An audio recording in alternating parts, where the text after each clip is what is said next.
Let me show you something that makes people extremely uncomfortable. Two people stand across from each other and they take turns slapping each other in the face as hard as they can. No defense, no blocking, just impact. Millions of people watch this and immediately say the same thing. This isn't fighting. This is barbaric. This shouldn't exist. But here's the strange part. The people saying that often watch boxing, MMA, wrestling, sports where people break bones and suffer brain trauma. So the real question isn't, is power slap violent? The real question is, why does this violence make people uncomfortable when other violence doesn't? By the end of this video, you're going to see three things very differently. Why power slap triggers such a strong emotional reaction. Second, the strange contradiction in how society defines what counts as fighting. And third, something near the end of this video that completely changes how you see the entire debate. Because this isn't really about power slap. It's about something deeper. How society decides which forms of violence are acceptable and which ones we call barbaric. And the line between those two things is far more arbitrary than most people realize. So stay with me because by the end you'll see combat sports very differently. Here's where this gets interesting. High school kids wrestle, not adults, kids, teenagers. Schools celebrate it, parents encourage it. Entire communities gather in gyms every weekend to watch them compete. Now imagine something different. Two high school students standing across from each other, taking turns slapping each other across the face. What would happen? The reaction would be immediate. Parents would panic. Schools would shut it down. The media would call it dangerous. Society would never allow it. So something strange is happening here. Because if wrestling is considered fighting, why are minors allowed to do it? And if slapping someone is considered too violent, why do adults voluntarily sign up to do it on national television? That's a paradox. Society lets kids wrestle, but would never let them slap each other. So which one is actually the dangerous fight? So we have to ask a fundamental question. What exactly makes something a fight? Is it technique, movement, strategy, or is it something simpler? Two people agreeing to compete under a dangerous rule set. Maybe if that's the definition, wrestling qualifies, boxing qualifies, MMA qualifies, kickboxing qualifies, and yes, power slap qualifies too.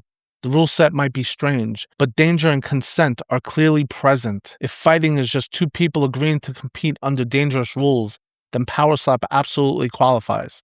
Power slap makes people uncomfortable, but not because it's violent. Combat sports are already violent. Let me show you why violence isn't the real issue. Boxing causes brain trauma. MMA causes broken bones. Kickboxing causes concussions. Wrestling causes neck injuries, torn ligaments, broken bones. Violence has never stopped people from watching combat sports. So what's the difference here? Power slap removes something, and that's what makes people recoil. It removes the illusion. Most fighting sports are layered with skill and movement, footwork, defense, strategy, technique. Three things that make violence feel sophisticated. Power slap strips all of that away. What's left is simply impact. And when people see that, it feels raw. It feels primitive, almost ancient. And that's exactly why it's uncomfortable. Power slap removes the illusion that combat sports are about technique. What's left is just impact and durability. And people hate being reminded about that. But think about what power slap actually requires. Standing still, knowing someone is about to swing at your face, and then accepting it. No blocking, no slipping, no escape, just impact.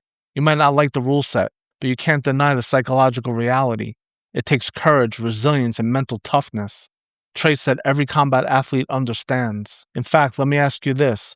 Could you do it? Could you stand across from another person, hands behind your back, and let them swing at your face with full force, knowing you can't defend yourself?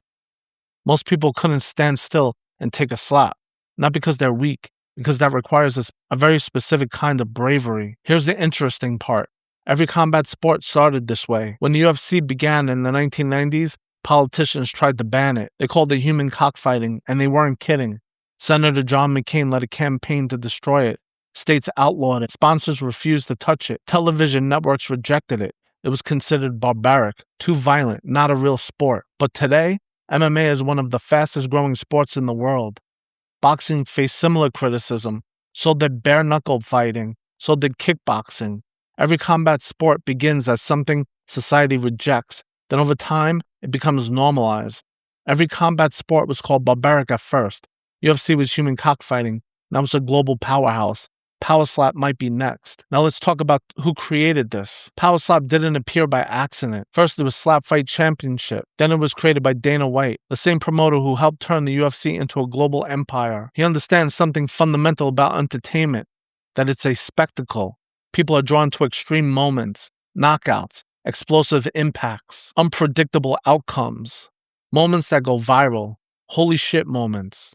Power slap takes the most dramatic moment in combat sports, the knockout, and builds an entire competition around it. It's controversial, but it's also extremely watchable. And in the age of social media, watchability is everything. Dana White took the most viral moment in fighting, the knockout, and built an entire sport around it. That's not barbaric. That's probably genius. There's another layer to this story.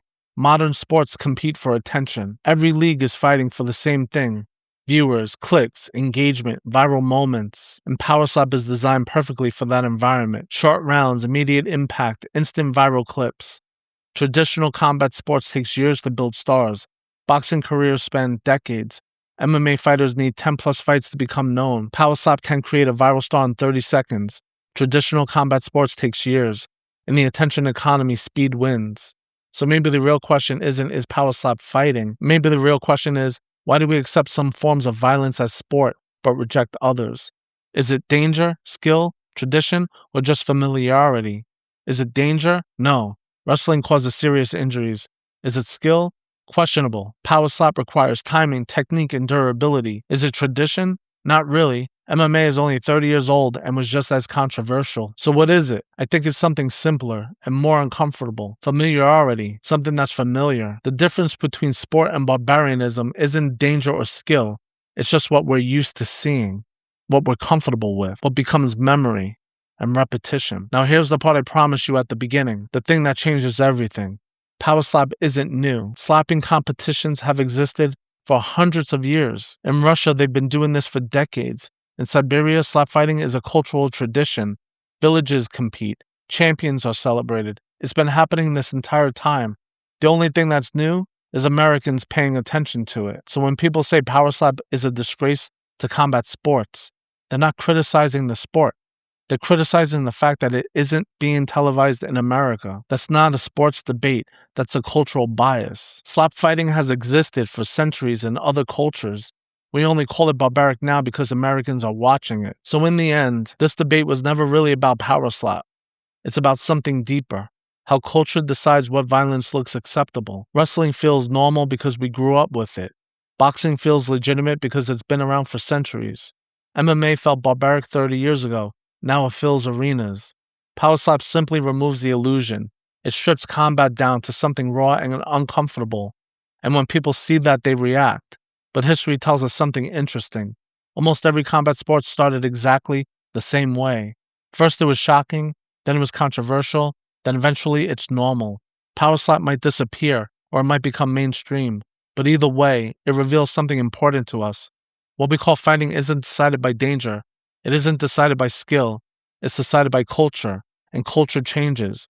So maybe the real question isn't, is power slap fighting? Maybe the real question is, what else do we reject today that future generations will consider completely normal? If you enjoy exploring ideas like this, subscribe and hit the bell, because here at I Break Boundaries, we don't just look at the fight.